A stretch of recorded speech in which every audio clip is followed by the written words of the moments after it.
we are truly grateful. On behalf of the family, we thank you as well for your prayers and your continued support to former President Rodrigo Duterte. Taghanang nangutana kagabi, kung tinuod ba tong nakita siyang unconscious sa iyahang room, dili to tinuod o walay nahitabo nga ingato.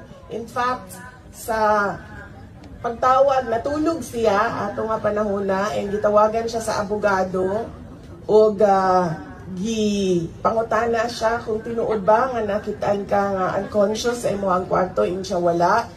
And maybe it was just a prank by many of my supporters.